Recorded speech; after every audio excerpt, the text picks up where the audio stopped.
नमस्कार बच्चों, फिर से हम आज इस क्लास में आपका स्वागत करते हैं। तो जैसा कि हम आपको हाइड्रोकार्बन्स पढ़ा रहे हैं साइंस में, यानी केमिस्ट्री में या रसायन विज्ञान में हम कह सकते हैं कि आपको क्या पढ़ा रहे हैं, कार्बन तथा उसके यौगिक। तो हमने यहाँ पर कार्बन तथा उसके यौगिक के बारे में हमने सामान्य परिचय या परिभाषा हमने दे दिया था।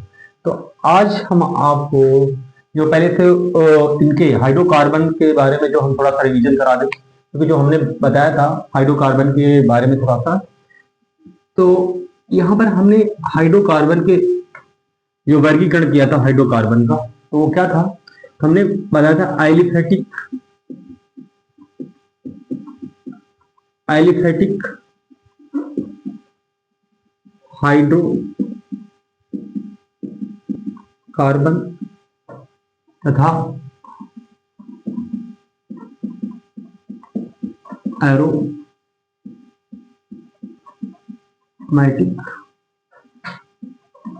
हाइड्रोकार्बन। तो जो कार्बन है उनकी परिभाषा हमने, हाइड्रोकार्बन की परिभाषा हमने बता दिया था कि क्या होता है हाइड्रोकार्बन, क्या होते हैं। तो वे यौगिक जो केवल कार्बन तथा हाइड्रोजन तत्वों से मिलकर बने होते हैं क्या कहलाते हैं, हाइड्रोकार्बन कहलाते हैं। क्या कहलाते हैं, हाइड्रोकार्बन कहलाते हैं। तो हाइड्रोकार्बन को कितने भागों में बांटा गया है, 2 भागों में बांटा गया है। तो कौन कौन सी, एलिफेटिक हाइड्रोकार्बन और एरोमेटिक। कौन से, एरोमेटिक हाइड्रोकार्बन में बांटा गया है। तो एलिफेटिक हाइड्रोकार्बन में हमने जो बताया था इनकी डिफिनेशन, वे हाइड्रोकार्बन जिनमें कार्बन कार्बन परमाणुओं के मध्य खुली विपरीत श्रृंखला पाई जाती है उन्हें हम एलिफेटिक हाइड्रोकार्बन कहते हैं। और एरोमेटिक हाइड्रोकार्बन क्या होते हैं, वे हाइड्रोकार्बन जिनमें कार्बन कार्बन परमाणु सिग्मा अथवा पाई बंध के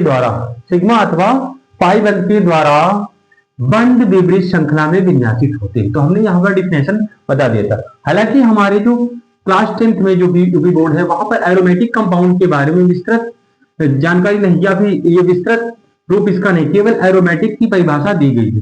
तो वहां पर एरोमेटिक के बारे में ज्यादा खास नहीं पढ़ना। तो हमने पता था एलिफेटिक के बारे में जो भी पढ़ना है, तो क्या पढ़ना है, एलिफेटिक के बारे में। तो हमने एलिफेटिक के बारे में क्या बताया था आप लोगों को, तो एक बताया था हमने यहाँ पर संतृप्त हाइड्रोकार्बन। क्या बताया था, संतृप्त हाइड्रोकार्बन हमने बताया था। और दूसरा बताया था हमने असंतृप्त हाइड्रोकार्बन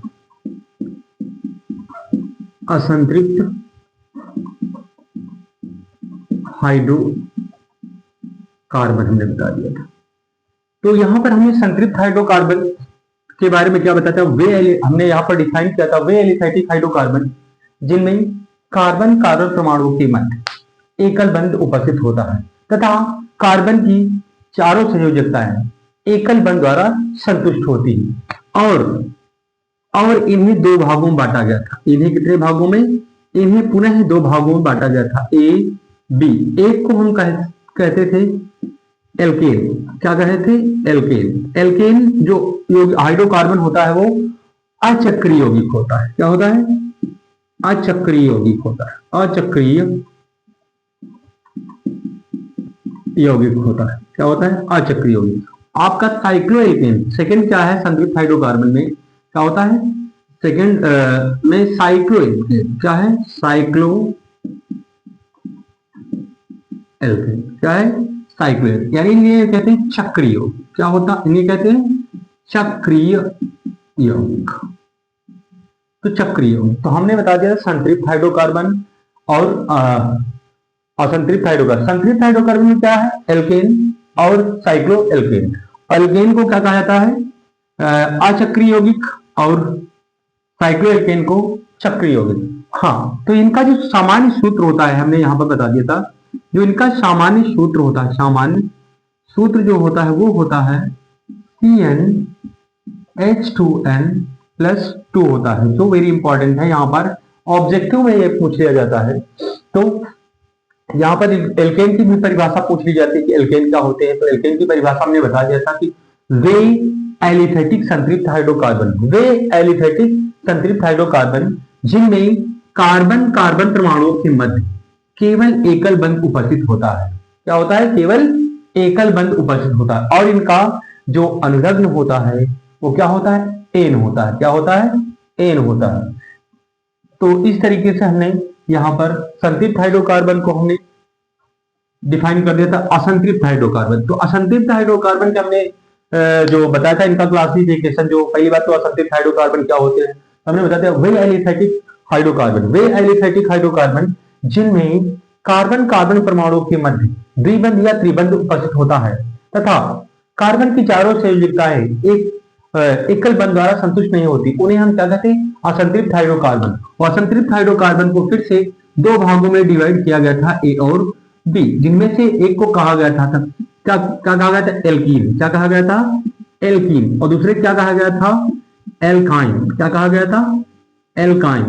जबकि हमने यहां पर डिफिनेशन शॉर्ट कर में फिर से रिपीट कर देते हैं, याद रखेंगे बॉन्डिंग के अकॉर्डिंग इसकी थ्योरी हम आसानी से लिख सकते हैं।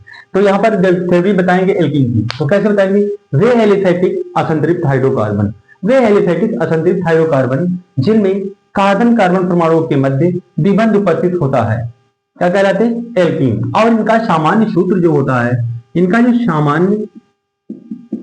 सामान्य सूत्र होता है वो होता है आपका CnH2n। और उसके बाद एल्कीन, सॉरी एल्काइन। एल्काइन क्या होते हैं? तो इनकी भी डिफिनेशन हम लिख सकते हैं, वे एलिफेटिक असंतृप्त हाइड्रोकार्बन जिनमें कार्बन कार्बन परमाणुओं के मध्य त्रिबंध उपस्थित होता है, उसे हम क्या कहते हैं? एल्काइन कहते हैं। और एल्काइन का सामान्य सूत्र जो होता है वह CnH2n-2 होता है। क्या होता है? 2। इनका जो अनुलग्न होता है, अनुलग्न जो होता है यानी किसी भी मूल शब्द में जो लगने वाला शब्द होता है उसे हम अनुलग्न कहते हैं। अनुलग्न, सॉरी, इनका अनुलग्न इन होता है और इनका अनुलग्न आइन होता है। हालांकि हमने पिछली क्लास में इसका विस्तृत वर्णन किया है। तो ये था नॉर्मल, जो हम कह सकते हैं कि इसका रिविजन। अब इसके बारे में हम क्या है थोड़ा सा आगे बढ़ते हैं। हमने यहाँ पर शॉर्ट में इसका रिविजन करा दिया। अगर आप लोगों को समझ में आया होगा तो अच्छी बात।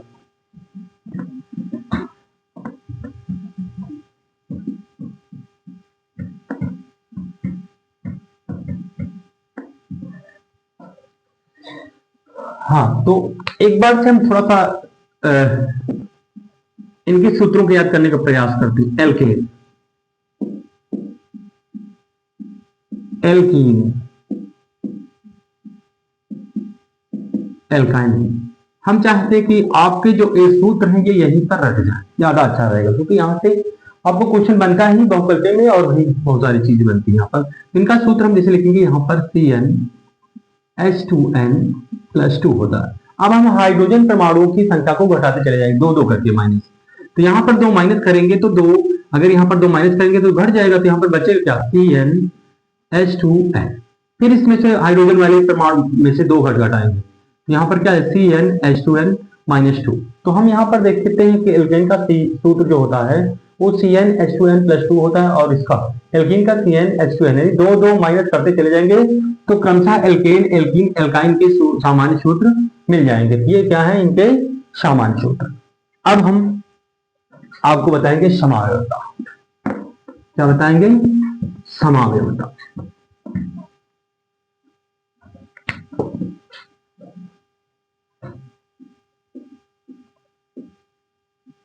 समावयवता, आइसोमेरिज्म से इंग्लिश में क्या कहते हैं? आइसोमेरिज्म। समावयवता, समावयवता, समावयवता। वैसे तो समावयवता यहाँ पर क्लास 10th में केवल समावयवता की परिभाषा ही है जो आपके सिलेबस है, क्योंकि इसका जो समावयवता चैप्टर जो आपका मिलेगा वो कक्षा क्लास 11th में, क्लास 11 या कक्षा 11 में आपको ये एक चैप्टर के रूप में मिलेगा। वहां पर आपको अच्छे से पढ़ना होगा। तो फिलहाल आपको यहाँ पर हम डिफिनेशन थोड़ा सा बता दे रहे हैं, जो जहां तक आपका क्लास 10 काम चल जाए। तो यहाँ पर समावयवता की परिभाषा हम लिखेंगे। वैसे बहुत आसान होती है इनकी परिभाषाएं, या इससे समझ जितनी भी समावयवताएं होती हैं आगे आप खुद पढ़ेंगे देखेंगे, क्योंकि बहुत आसान टॉपिक है। वह परिघटना, वह परिघटना जिसमें यौगिकों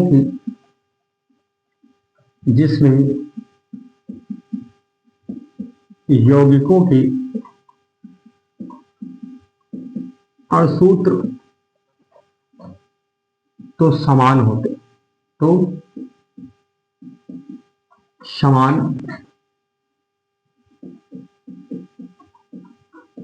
हैं, परंतु वह परिघटना जिसमें यौगिकों के अणुसूत्र तो समान होते हैं,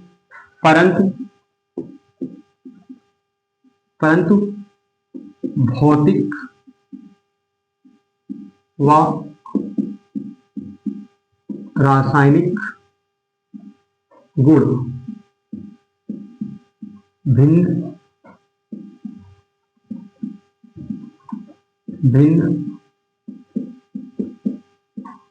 होते हैं। तो क्या डिफिनेशन हुई समयावता की? वह परिघटना जिसमें यौगिकों के अणुसूत्र तो समान होते हैं, परंतु भौतिक व रासायनिक गुण भिन्न भिन्न होते हैं। इसे ही समावयवता कहते हैं। समावयवता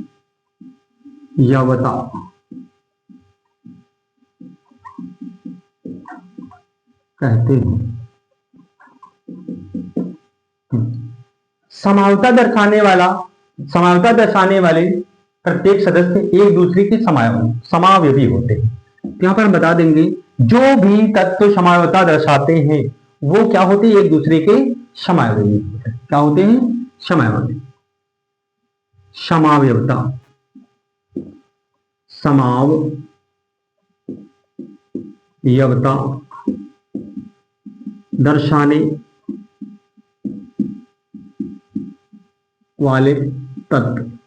दर्शाने वाले तत्व एक दूसरे के समावयवी होते हैं। एक दूसरे के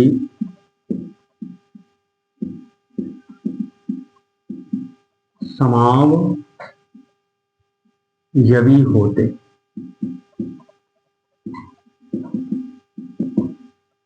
तो इस तरीके से यहां पर हमने समावयवता की परिभाषा बता दिया है। तो समावयवता में बहुत सारी समावयवता आ जाती है। अगर हम कक्षा 11 में जाएंगे तो वहां पर पढ़ेंगे प्रकाशिक समावयवता, संरचनात्मक समावयवता। तो यहाँ पर हम एक समावयवता का एक एग्जाम्पल, हम संरचनात्मक समावयवता का एक एग्जाम्पल दे देते हैं आपके लिए। उदाहरण तो हम परिभाषा ध्यान देंगे, वह परिघटना जिसमें यौगिकों के अणुसूत्र तो समान होगा, परंतु उनके भौतिक व रासायनिक यानी फिजिकल प्रॉपर्टी और केमिकल प्रॉपर्टी क्या होगी? डिफरेंट होगी। तो यही इनकी परिभाषा समावयवता की।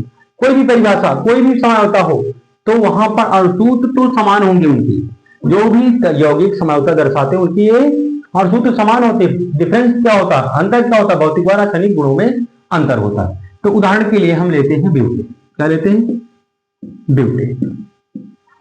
तो ब्यूटेन का जो सूत्र होता है C4H8। अगर आपको दिक्कत है कि ब्यूटेन का सूत्र क्या होता है, तो हमें पता है एल्केन का सूत्र क्या होता है। एल्केन होता है CN। एल्केन के सूत्र से ही हम निकाल लेंगे यहाँ पर CnH2n+2। तो यहाँ n बराबर 4 रखेंगे तो ये 4 दूनी 8 2 10। यहाँ पर क्या आ जाएगा? आपका 10 आ जाएगा। क्या आ जाएगा? 10 आ जाएगा। यह एल्केन है। ये आपका ब्यूटेन है। अब ब्यूटेन को हम कितने प्रकार से लिख सकते हैं? तो पहली बात तो हम इसको लिख सकते हैं संरचना के अकॉर्डिंग। 4 कार्बन है, 4 कार्बन को हम ज्यों का त्यों लिख देंगे, और उसके बाद 10 हाइड्रोजन है, और हमें पता है कि कार्बन की वैलेंसी या संयोजकता 4 होती। तो हाँ 4 होती। क्या होती? कार्बन की वैलेंसी 4 होती। तो हम बैलेंस कराएंगे। तो हम यहाँ देखते हैं कि कार्बन की इसकी वैलेंसी 1 2 3 4 हो गई। यहाँ पर अभी 1 2 है, 2 और चाहिए तो 2 हाइड्रोजन हम लगा देंगे। यहाँ पर भी 2 है तो 2 और हाइड्रोजन लगा देंगे तो 4 हो जाएगी। और इस तरीके से ये आपका, तो एक तो यह हो गया ब्यूटेन का संरचना सूत्र। अब इसी को हम इस तरीके से भी लिख सकते हैं, C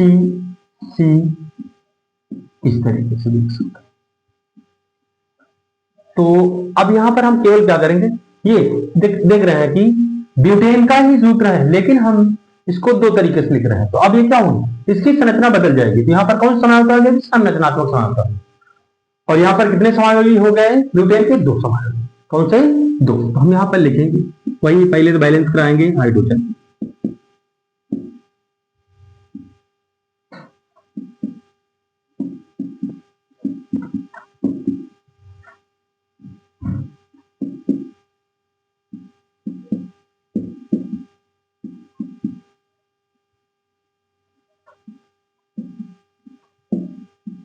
तो इस तरीके से जो हमने यहाँ पर बैलेंस करके देख लें, 3 3 6 3 9 1 10, 10 हाइड्रोजन और 1 2 3 4 कार्बन। तो इस तरीके से बैलेंस यहाँ पर भी है। तो अब यहाँ पर समावता जो होती है समाप्त होती है। इस तरीके से इतनी ही परिभाषा आप लिख देंगे और एग्जाम्पल लिख देंगे तो आपका पूरा नंबर मिल जाएगा। तो एक बार हम रिपीट कर देते हैं परिभाषा।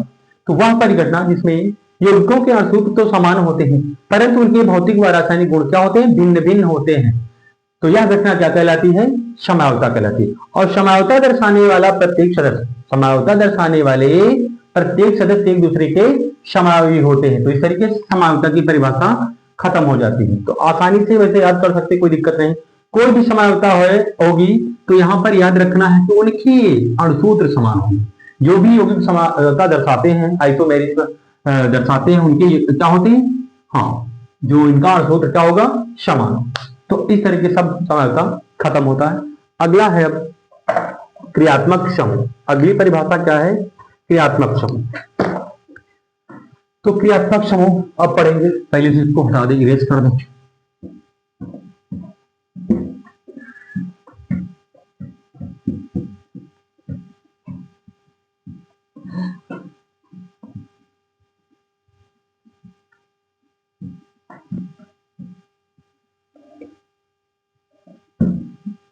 अब हम पढ़ेंगे क्रियात्मक समूह।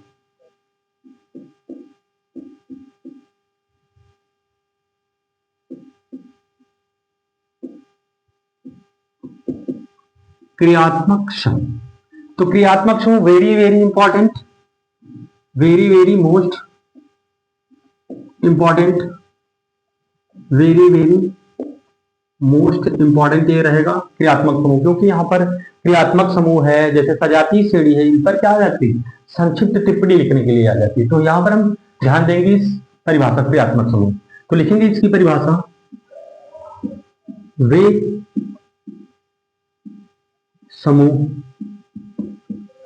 समूह जो किसी कार्बन श्रृंखला से जुड़कर किसी भी कार्बन श्रृंखला किसी भी श्रृंखला से जुड़कर, वे समूह जो किसी भी कार्बन श्रृंखला से जुड़कर उसकी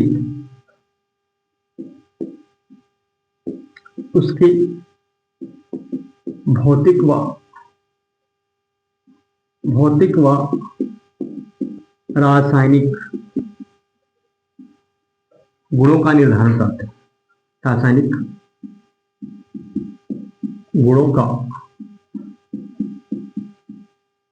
निर्धारण करते हैं।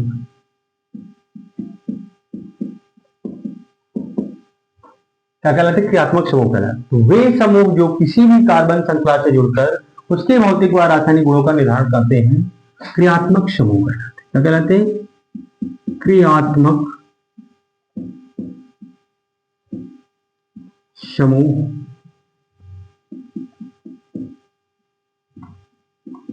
कहलाते हैं। क्रियात्मक समूह कहलाते हैं।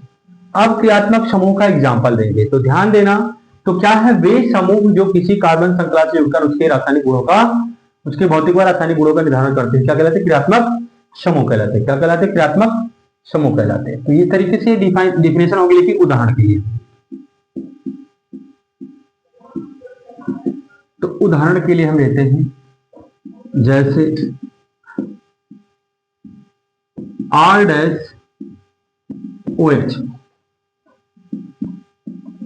OH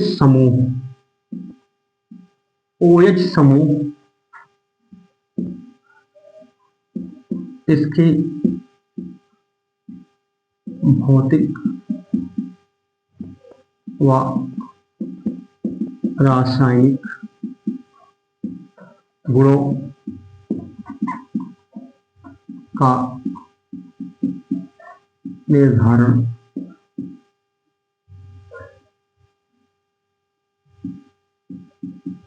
करता है।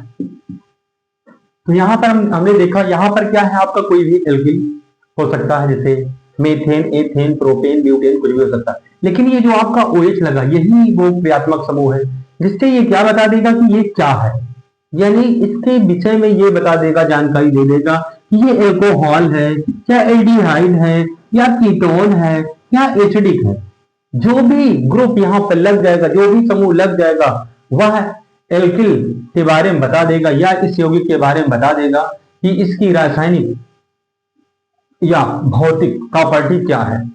तो हमने यहाँ पर एग्जांपल दिया और बहुत सारे, जैसे यहाँ पर ये OH लग गया तो ये बता देगा कि जो R है ये क्या है, ये एल्कोहलिक है। क्या है, एल्कोहलिक। और सारे एग्जांपल हम दे रहे हैं, जैसे R-CH।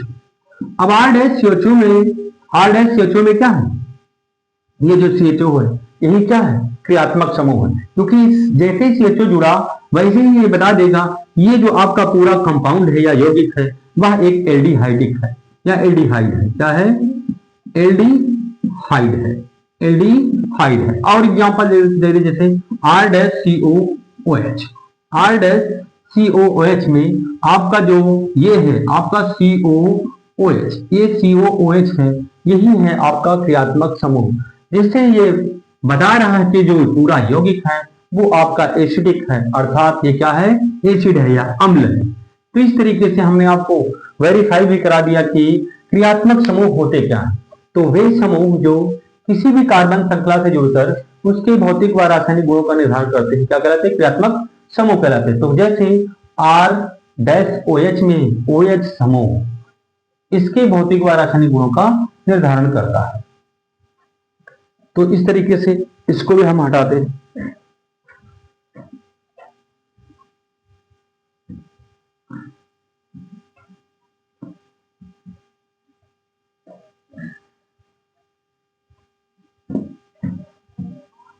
और बहुत सारे क्रियात्मक समूह, उनके बारे में हम जानकारी आपको देंगे।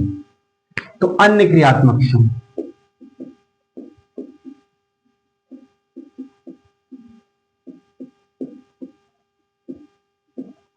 अन्य क्रियात्मक समूह में जैसे हमने पहले तो बता दिया कि R-OH, एक ये बताया, R-CHO ये बताया हमने, और क्या बताया, R-COOH बता दिया, और क्या बता दिया, R-CHO बता दिया, R-NH2 भी बता सकते हैं यहाँ पर हम, क्योंकि ये एमीन ग्रुप है। ये आपका क्या है, हाइड्रोक्सी भी हो सकता है, हाइड्रोक्सी, या फिर हम कहते हैं एल्कोहलिक, एल्कोहलिक या ग्रुप मतलब समूह भी बोल सकते हैं। क्या, एल्कोहलिक समूह है, या फिर हम इसे कह सकते हैं हाइड्रोक्सी, क्योंकि इसका जो OH का पूर्व लग्न जो होता है वो हाइड्रोक्सी होता है और इसका अनुलग्न जो होता है वो आल होता है। क्या होता है, आल होता है। तो हाइड्रोक्सी, हाइड्रोक्सी ये आपका क्या है, एल्डिहाइडिक होता है, एल्डिहाइडिक, एल्डिहाइडिक। और इसका जो आपका जो अनुलग्न होता है उसका क्या होता है, अल होता है। क्या होता है, अल होता है। वैसे आयुर्वेद में हम बताएंगे इसका, इसके ये क्या है, कार्बोक्सिलिक। क्या है, कार्बोक्सिलिक, कार्बोक्सिलिक, कार्बोक्सिलिक समूह है। और ये आपका एमीन समूह है। क्या है, एमीन समूह है। और एक और आपका इंपॉर्टेंट आ जाता है R-C डबल बॉन्ड O, जिसे हम कहते हैं कीटोन समूह। कौन सा, कीटोन समूह। कौन सा आ जाएगा, कीटोन समूह। तो इन पर, इनसे रिलेटेड आपके जो IUPAC पूछे जाते हैं वो इनसे रिलेटेड। तो जहां पर ये लग जाता है OH, तो वहां पर क्या लिखते हैं, उस मूल शब्द के साथ, मूल शब्द के साथ हम आल लगाते हैं। क्या लगाते हैं, आल लगाते हैं। और यहाँ पर जो CHO लग जाता है तो उसमें अनुलग्न के रूप में हम क्या लगाते हैं, अल लगाते हैं। और अगर ये COOH लग गया तो वहां पर ओइक एसिड लगाते हैं। क्या लगाते हैं, ओइक एसिड लगाते हैं, ओइक एसिड लगाते हैं। और यहाँ पर से हम कहते हैं कि NH2 लग गया तो यहाँ पर हम एमीन लगाते हैं। क्या लगाते हैं, एमीन लगाते हैं। और यहाँ पर आपका जो ये आपका COO है, यहाँ पर ओन लगाते हैं, ओन क्या लगाते हैं, ये चांद वाला ओन लगा देंगे, ज्यादा सही रहेगा, ओन। तो यहाँ पर अन्य क्रियात्मक समूह और है, हम आपको जो है यहाँ पर एक सीढ़ी बना देंगे और आप लोग देख लीजिएगा, हम सीढ़ी लगवा देंगे, आप लोग देख लीजिएगा और उसको हम विस्तृत रूप से आपको जब हम आयु पेज से पढ़ाएंगे तो समझा देंगे कि किसके लिए कौन सा अनुलग्न, किसके लिए कौन सा पूर्ण लग्न यूज होता है। वैसे तो अभी हम सजाती सीढ़ी बता रहे हैं, तो वहां से भी तो सजाती सीढ़ी। अगली है डिफिनेशन सजाती सीढ़ी। सजातीय सीढ़ी, तो सजाती सीढ़ी की परिभाषा लिखेंगे, जब कार्बनिक यौगिकों की अणुसूत्र तथा क्रियात्मक समूह समान होते हैं। क्रियात्मक समूह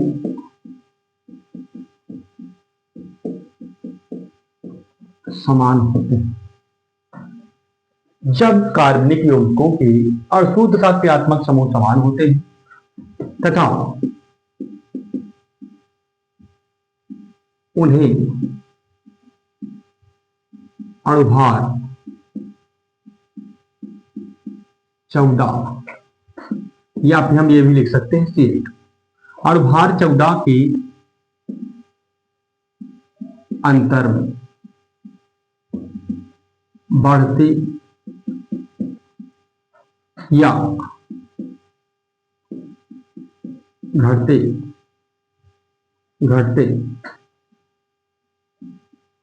क्रम में, घटते क्रम में व्यवस्थित करने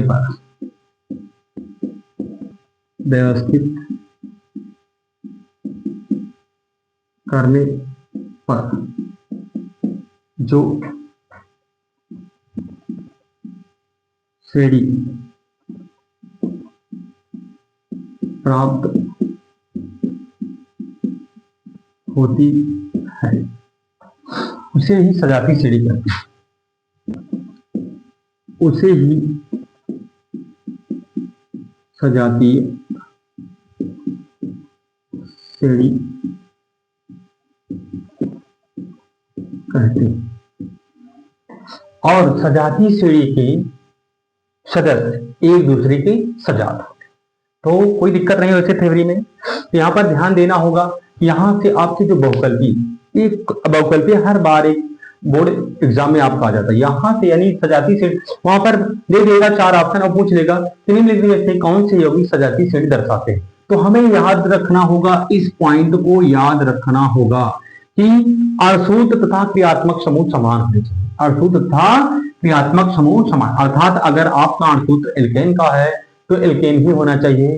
तो दोनों सदस्य क्या होते हैं, दोनों के दोनों सदस्य एल्केन के होते हैं। अगर दोनों सदस्य एल्केन के हैं तो वो एल्केन के सदस्य ही एक दूसरे में क्या है, सजाती श्रेणी दर्शाएंगे। एल्केन आपस में कभी भी सजाती श्रेणी नहीं दर्शाएंगे, क्योंकि एल्केन और एल्कीन का अणुसूत्र भिन्न भिन्न होता है। जब भी सजाती श्रेणी होगी तो एल्केन के मध्य होगा, एल्केन के मध्य होगा और एल्काइन के मध्य होगा। और ये भी ध्यान रखना है कि उन यौगिकों में, उन कार्बनिक यौगिकों में फंक्शनल ग्रुप या क्रियात्मक समूह भी समान होना चाहिए। यदि क्रियात्मक समूह भी भिन्न हो गया, अलग अलग हो गया, तो वहां पर भी सजातीय श्रेणी नहीं होगी। तो ऐसा ही हम बताए थे हाल।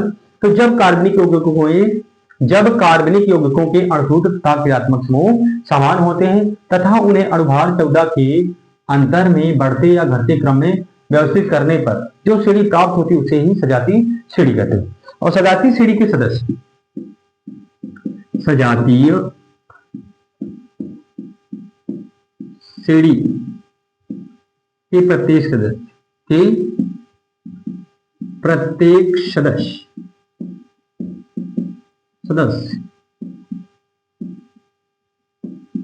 एक दूसरे के सजात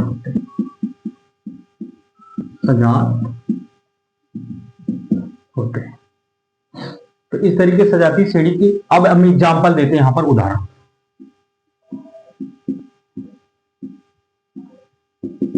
तो ऐसे तो एग्जाम्पल हम कई सारे दे सकते हैं, आपको कोई दिक्कत नहीं। जैसे यहाँ पर हम लेते हैं एक CH4 और C2H6। अब हम यहाँ पर देखते हैं कि C2H6 आपका, ये भी आपका एल्केन है, ये भी आपका एल्केन है, क्योंकि यह मेथेन है और यह एथेन है, यह मेथेन है। तो और CH4 और C2H6, तो यहां पर देखते हैं CH4, ये भी आपका एल्केन है और ये भी आपका एल्केन है। ये आपका एल्केन में कौन सा है? मेथेन है, और ये आपका एथेन है। में इतने और इतने में अणुभार 14, या फिर हम घटाएंगे C2 में से एक C चला जाएगा तो कितना बचेगा? C बचेगा, और 6 हाइड्रोजन में से 4 हाइड्रोजन चले जाएंगे तो यहां पर कितना बचेगा? H2। अणुभार 14 कैसे हुआ? यहां पर जो कार्बन का अणुभार होता है, कार्बन का टॉपिंग मास होता है, वो 14 होता है, और हाइड्रोजन का क्या होता है? 1 होता है। तो यहाँ पर कार्बन परमाणु कितने हैं? एक कार्बन परमाणु का जो अणुभार होता है यहाँ पर 12, और हाइड्रोजन का कितना होता है? 1। तो यहाँ पर कार्बन 1 है, 12 और हाइड्रोजन 2 है, तो एक हाइड्रोजन का 1, तो 2 हाइड्रोजन का अणुभार 2। तो इस प्रकार से कितने का अंतर आ जाएगा? अणुभार 14 का अंतर है। यहाँ CH4 और C2H6 में अणुभार 14 का अंतर है। अतः ये सजातीय श्रेणी दर्शाते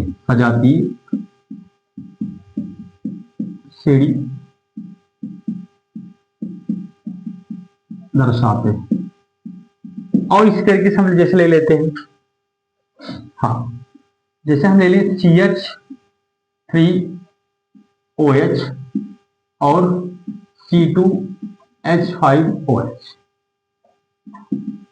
यहां पर देखते हैं, हाँ, यहां पर हम बताएं क्या? अणुसूत्र के साथ साथ अणुसूत्र का क्रियात्मक समूह समान होते हैं। तो हम देखते हैं कि दोनों में OH क्रियात्मक समूह क्या है? दोनों का दोनों फंक्शनल ग्रुप क्या है? OH, अर्थात दोनों के दोनों एल्कोहल है। तो इतने। अब यहाँ पर दूसरा एग्जाम्पल हम देख रहे हैं, एक एग्जाम्पल आपका ये हो जाएगा, एक एग्जाम्पल आपका, हाँ, तो आप लोग चाहिए एक एग्जाम्पल दे दो या 2 एग्जाम्पल दे, कोई दिक्कत नहीं, हाँ, लेकिन जानकारी होनी चाहिए कि हमें यहाँ पर जो डिफिनेशन लिखी वो क्या कहना चाह रहे। तो डिफिनेशन क्या? अणुसूत्र तथा क्रियात्मक समूह समान, दोनों की दोनों एल्किल है, और एल्किल के साथ फंक्शनल ग्रुप कौन सा लगा? OH लगा। तो इस तरीके से ये क्या है? एक दूसरे के साथ सजातीय श्रेणी दर्शाते हैं। देखते हैं सजातीय श्रेणी दर्शाते नहीं दर। तो OH से जब घटाएंगे C2H5OH में, तो OH से OH कैंसिल हो जाएगा, और यहाँ पर 5 हाइड्रोजन में से 3 हाइड्रोजन चला जाएगा, तो कितना बचेगा? 2 हाइड्रोजन, और 2 कार्बन में से 1 कार्बन घट जाएगा, तो कितना? 1 कार्बन। तो यहाँ पर लिखेंगे में अणुभार 14, या हम कह सकते हैं CH2 का अंतर। तो हम कह सकते हैं कि ये भी क्या है? ये भी सजातीय श्रेणी दर्शाते हैं। ये भी क्या है? एक दूसरे के सजात है, अर्थात ये भी सजातीय श्रेणी दर्शाते हैं। तो इस तरीके से सजातीय श्रेणी भी खत्म हो गई। अगर हम चाहे तो सजातीय श्रेणी की विशेषताएं आपको बता दें। सजातीय श्रेणी की विशेषताएं, पहले इसको इरेज कर दें, क्योंकि पूछ लेता है कभी कभी सजातीय श्रेणी की विशेषताएं, तो आप लोगों को याद होनी चाहिए।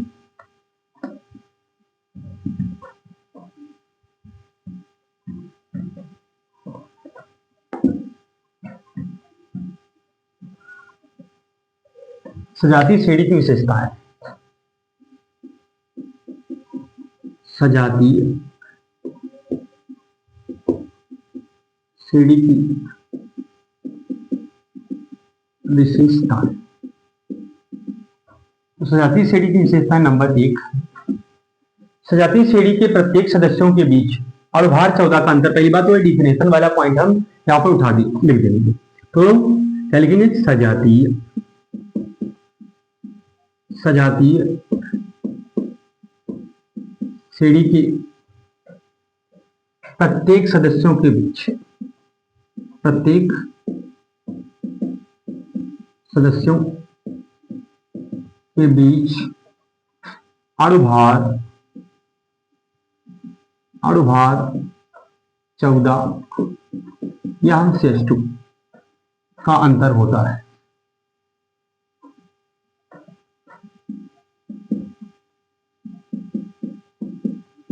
अंतर होता है। उसके बाद नंबर 2 क्या है आपका?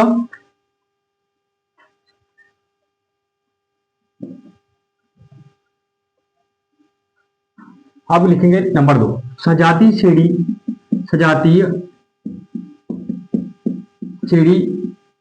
के प्रत्येक सदस्यों को, सजातीय सीढ़ी के प्रत्येक सदस्यों को, सजातीय सीढ़ी के प्रत्येक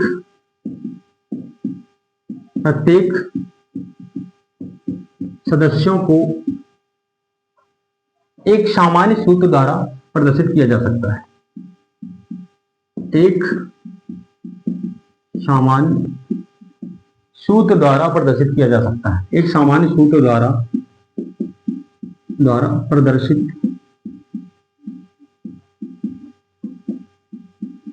किया जा सकता है। और हम एक आधा देख लेते हैं।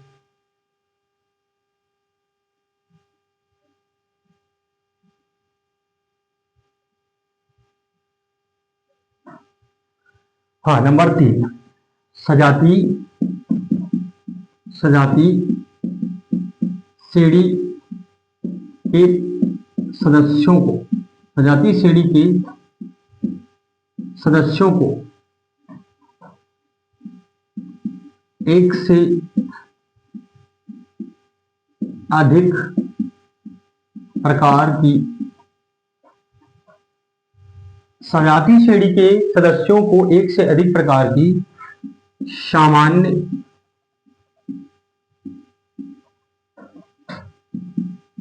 विधियों द्वारा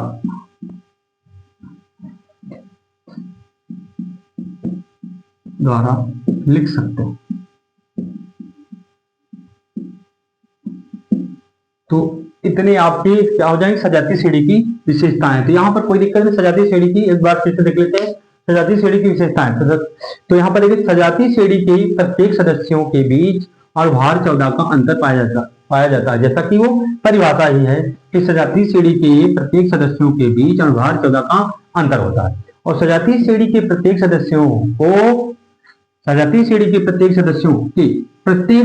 को एक सामान्य सूत्र द्वारा प्रदर्शित किया जाता है। सजातीय सीढ़ी के प्रत्येक सदस्यों को, यहाँ पर डबल बार हमने लिख दिया है तो कोई दिक्कत नहीं। सजातीय सीढ़ी के प्रत्येक सदस्यों को एक सामान्य सूत्र द्वारा प्रदर्शित किया जा सकता है। और नंबर 3 है, सजातीय सीढ़ी के सदस्यों को एक से अधिक प्रकार की सामान्य विधियों द्वारा लिखा जा सकता है। तो इस तरीके से क्या हो जाएंगी? ये सजातीय सीढ़ी की विशेषताएं हो जाएंगी। क्या हो जाएंगी? सजातीय सीढ़ी की विशेषताएं हो जाएंगी। तो हम यहाँ पर इसको इरेज करते हैं।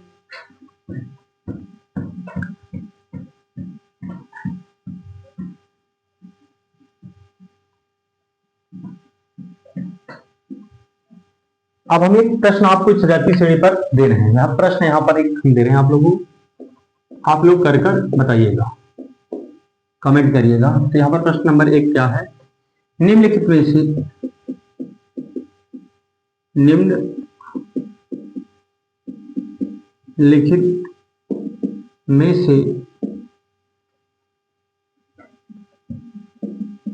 कौन सा युग्म सजातीय सीढ़ी दर्शाता है? अब ऑप्शन बनाते हैं। ऑप्शन ए CH3OH और CH3CH। बी ऑप्शन आ जाएगा आपका C2H5OH और CH3COOH। फिर तीसरा ऑप्शन CH3CO CH3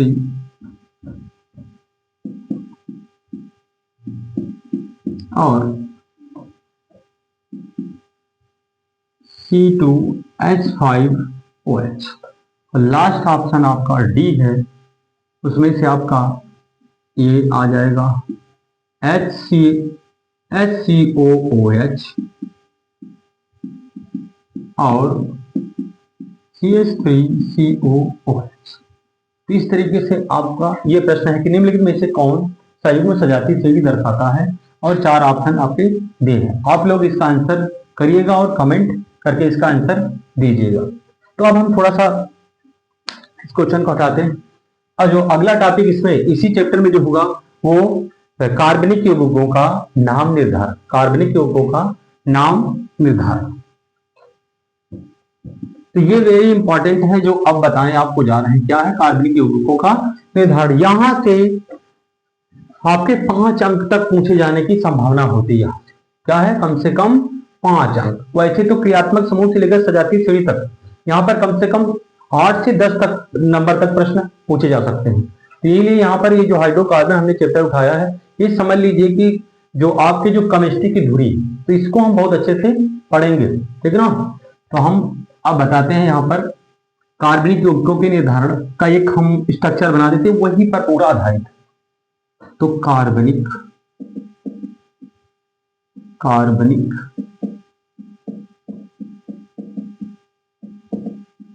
यौगिकों की नाम निर्धारण की पद्धतियां। तो वैसे तो इसकी 2 पद्धतियां प्रचलित हैं। एक तो है सामान्य पद्धति और दूसरा है अंतरराष्ट्रीय पद्धति। अंतरराष्ट्रीय पद्धति तो वैसे सामान्य पद्धति से आपका ज्यादा कोई मतलब है नहीं, क्योंकि ये आपका पूछा नहीं जाता, क्योंकि ये ज्यादा कोई मतलब नहीं। क्योंकि यहाँ पर जैसे हम यहाँ पर लिख दें CH4, ये मेथिल हो जाएगा, क्योंकि अगर हम मेथेन के एक हाइड्रोकार्बन को रिप्लेस कर दें तो ये जो बचता है यही आपका मेथिल। इसी तरह आपका अगर हम C2H6 में से एक हाइड्रोजन को रिप्लेस कर दें तो ये आपका हो जाता है एथिल। तो ये जो आपके कंपाउंड है इसमें जो होता है एथिल मेथिल लगाया जाता है, लेकिन जो आपका जो मेन है यहाँ पर है अंतरराष्ट्रीय पद्धति। तो वैसे हम इसके बारे में और कल भी अध्ययन करेंगे ठीक से। पहले हम आपको एक स्ट्रक्चर बता देते हैं जो आपके लिए बहुत महत्वपूर्ण है। तो अंतरराष्ट्रीय पद्धति पहले से क्या लिखा था? सामान्य पद्धति। तो सामान्य पद्धति इतना प्रचलित नहीं, लेकिन जो आपका जो मेन है वो प्रचलित क्या है? अंतरराष्ट्रीय पद्धति। तो अंतरराष्ट्रीय पद्धति में जो हम लिखेंगे IUPAC नाम लिखेंगे तो उसका ऑर्डर क्या होगा? तो उसका ऑर्डर जो होगा वो होगा प्राथमिक पूर्व लग्न। प्राथमिक पूर्व लग्न प्लस मूल शब्द प्लस प्राथमिक अनुलग्न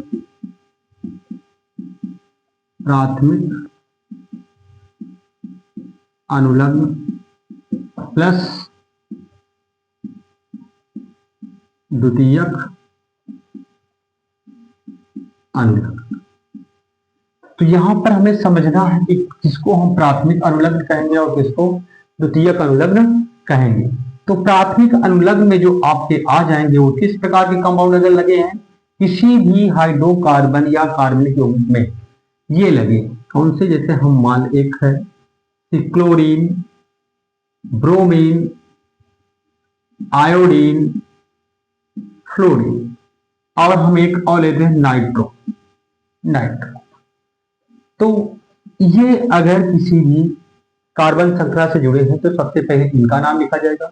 उसके बाद जो मूल शब्द होता है, मूल शब्द क्या होते हैं, तो कार्बन नंबर, कार्बनों की संख्या ही क्या है, मूल शब्द। तो कार्बन, जैसे एक कार्बन है तो इनका मूल शब्द क्या आ जाएगा, मेथ हो जाएगा।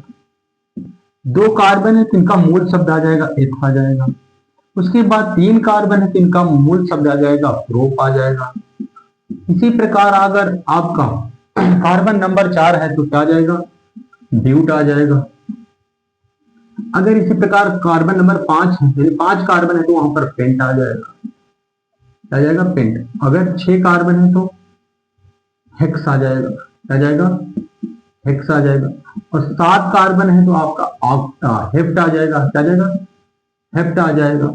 और अगर 8 कार्बन है तो, कार्बनों की संख्या 8 है तो ऑक्ट आ जाएगा, क्या आ जाएगा। इससे ज्यादा आपके क्लास में नहीं पूछे जाते। तो ये है मूल शब्द। तो मूल शब्द क्या होंगे, मूल शब्द क्या होगा, सॉरी, तो मूल शब्द क्या होगा, वही कार्बन नंबर के अकॉर्डिंग मूल शब्द एथ में प्रोप जो आएंगे, ये क्या है, यही मूल शब्द है। अब प्राथमिक अनुलग्न में क्या आ जाएगा, तो प्राथमिक अनुलग्न में जो आता है वो 3 प्रकार के हो सकते हैं। 3 प्रकार के समूह जो हो सकते हैं वो क्या आ सकते हैं, वो आपके प्राथमिक अनुलग्न में जो है, जैसे आपका एल्केन, क्या है, एल्केन। फिर उसके बाद एल्कीन, फिर उसके बाद, फिर इसके बाद एल्काइन, एल्काइन। तो एल्केन का जो होता है प्राथमिक अनुलग्न वो होता है एन, जैसा कि हमने स्टार्टिंग में जब पढ़ाया था तो हमने बता दिया था। वैसे एल्कीन का क्या होता है, एल्कीन का होता है एन, क्या होता है, अनुलग्न एन होता है प्राथमिक अनुलग्न। और एल्काइन का क्या होता है, वो होता है आइन, आइन क्या होता है, आइन होता है, क्या होता है, आइन। अब तो ये जो ऑर्डर है, ये जो हमने यहाँ पर एक बॉक्स बना दिया है, किसी भी कार्बनिक यौगिक का अंतरराष्ट्रीय पद्धति जिसे हम कहते हैं IUPAC पद्धति में नामकरण। तो IUPAC पद्धति में यौगिकों का नामकरण करेंगे तो हमें इस बॉक्स का विशेष रूप से ध्यान रखना होगा। इसी ऑर्डर पर हमें कार्बनिक यौगिकों का नाम लिखना होगा। सबसे पहले प्राथमिक पूर्व लग्न का नाम लिखते हैं, उसके बाद मूल शब्द का नाम लिख सकते हैं, उसके बाद प्राथमिक अनुलग्न का नाम, और सबसे लास्ट में द्वितीयक अनुलग्न। और द्वितीयक अनुलग्न के अंतर्गत कौन से आते हैं, क्या आता है, तो जितने क्रियात्मक समूह हमने जो आपको क्रियात्मक समूह बताया, वही क्रियात्मक समूह के जो अनुलग्न होते हैं द्वितीयक अनुलग्न के रूप में काम करते हैं। तो हमने यहाँ पर बताया था, जैसे आपका R-OH होगा, जिसे हम एल्कोहलिक कहते हैं, R-CHO हो गया, R-COOH हो गया, फिर R-C, यहां पर इस तरह से नीचे भी लिख सकते हैं, ये कीटोन, क्या हो गया, कीटोन हो गया। तो इस तरीके के अगर समूह लगे हैं तो सबसे लास्ट में लिखे जाते हैं, क्या है, लास्ट। हाँ, अब यहां पर भी कि एक से अधिक अगर पूर्व लग्न हो या अनुलग्न, एक से अधिक अनुलग्न या पूर्व लग्न लगने की स्थिति में हम अंग्रेजी वर्णमाला का इस्तेमाल करते हैं। अर्थात अंग्रेजी वर्णमाला के अनुसार जो शब्द पहले आता है उस क्रियात्मक समूह का नाम पहले लिखेंगे, और जिस भी प्राथमिक हो, अनुलग्न या द्वितीयक अनुलग्न हो, कोई भी हो, जिनका नाम अंग्रेजी वर्णमाला में बाद में आएगा उनको बाद में लिखेंगे, और पहले वाले क्रियात्मक समूहों या फिर पूर्व लग्नों का नाम पहले। तो इस तरीके से हम क्या है, तो ये स्ट्रक्चर हमने बनाया है। तो हमने यहाँ पर क्या है, ये हमने क्या बताया कि यदि प्राथमिक अनुलग्न का प्रयोग हुआ है तो प्राथमिक अनुलग्न सबसे पहले है, यानी प्राथमिक अनुलग्न के जो प्राथमिक पूर्व लग्न के नाम सबसे, पूर्व का मतलब है कि पहले होता है। तो जो मूल शब्द के पहले लगते हैं, जो मूल शब्द के पहले लगते हैं उन्हें हम क्या कहते हैं, पूर्व लग्न। और पूर्व लग्न में प्राथमिक अनुलग्न ये लगे हैं तो क्या है, ये पूर्व लग्न और प्राथमिक पूर्व लग्न का काम करेंगे। तो उसके बाद मूल शब्द, वो कार्बन नंबर ही क्या कहलाते हैं, मूल शब्द। तो प्राथमिक अनुलग्न हमें जैसे कि एल्केन, एल्कीन, एल्काइन बता दिया, ये हमने बताया कि ये हाइड्रोकार्बन के प्रकार है। और द्वितीयक अनुलग्न ये आपका इसका, हाँ, यहाँ पर ध्यान देना है थोड़ा सा, क्योंकि यही से अधिकतर इन्हीं 4-5 फंक्शनल ग्रुप पर आपके जो IUPAC यूपी बोर्ड में पूछ ले जाते हैं। तो जैसा कि यहाँ पर द्वितीयक अनुलग्न में R-OH है, R-CHO, R-COH है, R-CO double bond, R-C double bond O, ये आपका कीटोन ग्रुप है। ये आपका क्या है, एल्कोहलिक ग्रुप, ये आपका एल्डिहाइडिक है, ये आपका एसिडिक है, ये आपका कीटोनिक। तो इसका जो द्वितीयक अनुलग्न होता है क्या होता है, आल होता है। क्या होता है इसका द्वितीयक अनुलग्न, आल होता है। इसका क्या होता है द्वितीयक अनुलग्न, अल होता है। और इसका जो द्वितीयक अनुलग्न COOH होता है वो होता है ओइक एसिड। क्या होता है, ओइक एसिड होता है, ओइक एसिड होता है। और ये आपका क्या होता है, ये होता है आपका ऑन, यानी कीटोन है, इसलिए इसका जो होता है द्वितीयक अनुलग्न ऑन होता है। तो हमने इस तरीके से आप लोगों को समझा दिया इस बॉक्स के माध्यम से कि अगर हम किसी भी कार्बनिक यौगिक का अंतरराष्ट्रीय पद्धति में नाम लिखते हैं तो सबसे पहले प्राथमिक पूर्व लग्न, और प्राथमिक पूर्व लग्न में यदि एक से अधिक पूर्व लग्न है तो अंग्रेजी वर्णमाला के अनुसार जो शब्द पहले आता है उसका पूर्व लग्न पहले और बाद वाले का बाद में पूर्व लग्न लिखते हैं। उसके बाद मूल शब्द लिखते हैं। मूल शब्द क्या होगा, वो कार्बन नंबर निर्धारित करेंगे। अगर 1 कार्बन है तो मेथ आ जाएगा, 2 कार्बन तो एक आ जाएगा, 3 कार्बन तो प्रोप और 4 कार्बन तो ब्यूट। इसी तरीके से ETC यहाँ तक 8 कार्बन तक हमने यहाँ पर लिख दिया क्या लगाना है। उसके बाद प्राथमिक अनुलग्न में क्या आ जाएगा, प्राथमिक अनुलग्न में एल्केन है तो वहां पर एन लगा दें, एल्कीन है तो इन लगा देंगे। इनकी पहचान क्या होगी हमने बता दिया, एल्केन है तो वहां पर सिंगल बॉन्ड होगा या कोई बॉन्ड नहीं लिखा होगा। अगर एल्कीन है तो वहां पर डबल बॉन्ड होगा। यहाँ पर एल्कीन एल्काइन जब भी होगा तो वहां पर आपकी बॉन्डिंग लिखी ही होगी, ये पक्का है। लेकिन एल्केन होता है तो एल्केन में कभी कोई बॉन्ड नहीं लगाए जाते, तो इसलिए यहाँ पर एल्कीन और एल्काइन में जो भी एल्कीन होगा तो वहां पर डबल बॉन्ड होगा, एल्काइन होगा तो ट्रिपल बॉन्ड होगा। तो यहाँ पर सिंगल बॉन्ड होंगे तो एन, डबल बॉन्ड होगा तो इन, और ट्रिपल बॉन्ड होगा तो आइन। और सबसे लास्ट में अगर किसी को लिखना है तो लिखना है इनको, इनको द्वितीयक अनुलग्न। हाँ, इसके लिए हम बता दें खास, अगर 2 या 2 से अधिक क्रियात्मक समूह लगे हैं और वहां पर आपका OH समूह आ जाता है तो इसका हम द्वितीयक अनुलग्न नहीं लिखते, बल्कि इसका क्या लिखते हैं, पूर्व लग्न लिखते हैं। क्या लिखते हैं, पूर्व लग्न। और पूर्व लग्न जो होता है OH का वो होता है हाइड्रोक्सी।